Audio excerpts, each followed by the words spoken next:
Assalamualaikum warahmatullahi wabarakatuh.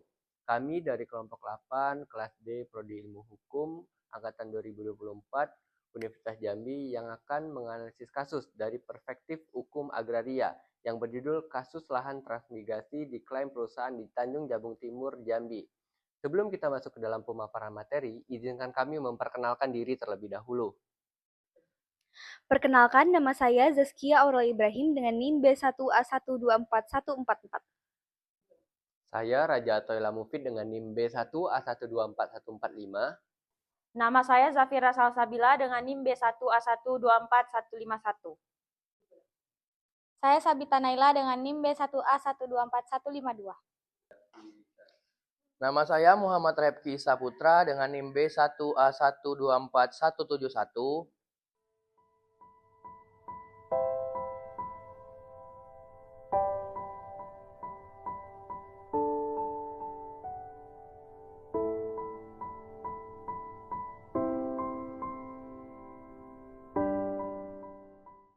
Tanah adalah sumber kehidupan, tapi banyak daerah di Indonesia, tanah juga menjadi sumber konflik yang tak pernah selesai. Di Jambi, konflik terjadi ketika lahan transmigrasi yang dikelola warga bertahun-tahun tiba-tiba diklaim masuk konsesi perusahaan. Dalam video ini, kita akan melihat kronologi konflik, dasar hukum, dampak sosial, dan upaya penyelesaiannya. Mari kita selami kisah warga transmigrasi menghadapi perusahaan di Jambi. Program transmigrasi di Indonesia bertujuan memberikan warga daerah padat penduduk kesempatan untuk menggarap tanah di wilayah lain, membangun kehidupan, dan meningkatkan kesejahteraan. Setiap keluarga transmigran mendapatkan jatah tanah sebagai tempat tinggal dan lahan garapan. Namun, dalam praktiknya, tanah ini kerap tumpang tindih dengan izin perusahaan, khususnya perusahaan perkebunan kelapa sawit. Data pertanahan yang belum tuntas, lemahnya pemetaan, dan perizinan yang tidak sinkron menyebabkan konflik ini terjadi.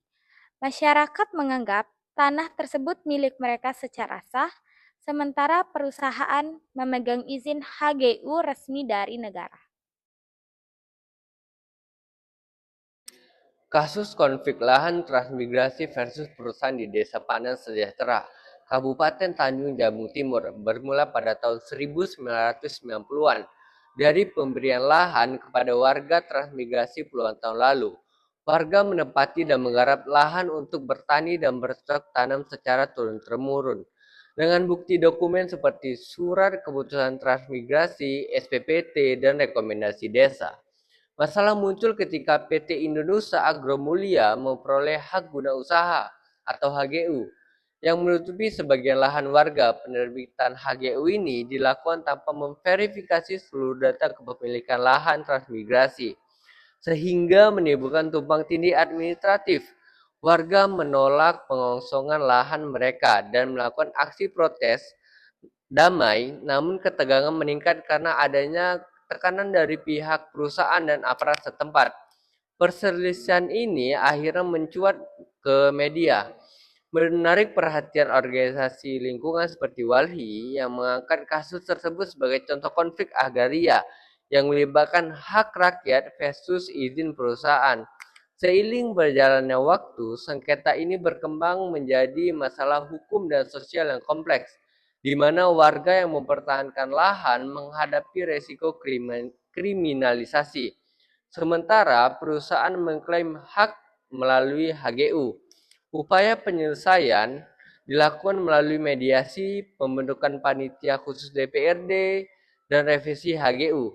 Namun konflik tetap menunjukkan ketegangan yang berkelanjutan, mencerminkan perlunya ada perlindungan hukum yang jelas bagi warga transmigrasi.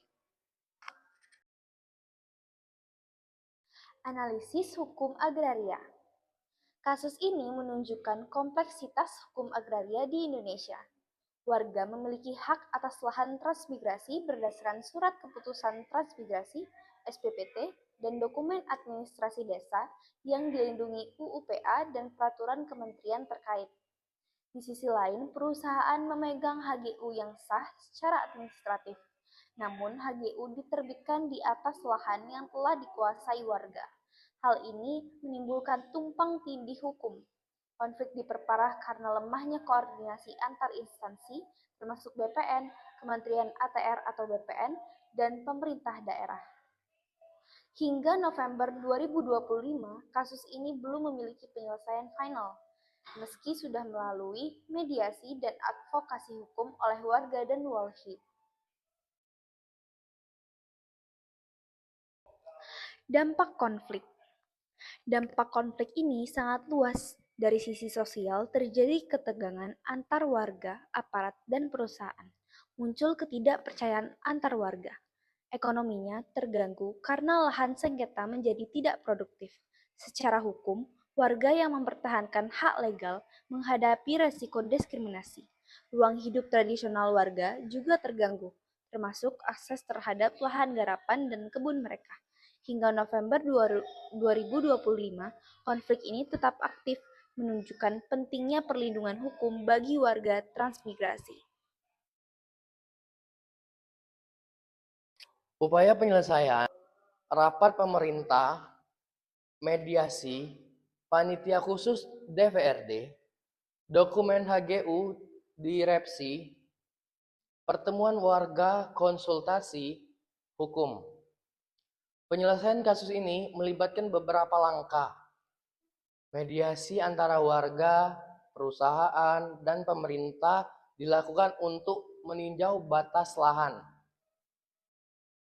DPRD membentuk panitia khusus untuk memiliki tumpang tindih peta, melakukan klarifikasi dokumen, dan memberikan rekomendasi. Review revisi HGU perusahaan menjadi penting agar tidak menutup lahan transmigrasi. Upaya restribusi tanah dan reforma agraria sedang diupayakan sebagai solusi jangka panjang. Perlindungan hukum warga melalui advokasi juga terus dilakukan agar mereka dapat mempertahankan lahan tanpa resiko kriminalisasi. Hingga November 2025, hasil final kasus ini belum tercapai, tetapi komitmen penyelesaian untuk melalui verifikasi dan reforma agraria. Jadi dapat disimpulkan kasus lahan transmigrasi yang diklaim perusahaan bukan sekedar persoalan tumpang tindih peta, tetapi persoalan keadilan agraria. Warga yang telah menggarap tanah puluhan tahun memiliki hak yang harus dihormati, sementara perusahaan memiliki hak administratif melalui HGU. Hingga November 2025, kasus ini belum tuntas, tetapi pemerintah terus berusaha menyelesaikannya melalui mediasi, revisi izin, dan reforma agraria. Perlindungan hukum, koordinasi instansi, dan advokasi warga menjadi kunci penyelesaian yang adil di masa depan. Konflik agraria bukan cerita baru, tapi kita ini harus terus disuarakan agar tidak terulang.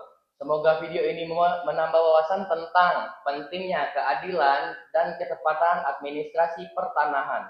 Jangan lupa berbagi informasi ini agar masyarakat lebih sadar akan hak atas tanah mereka. Sekian, terima kasih. Wassalamualaikum warahmatullahi wabarakatuh.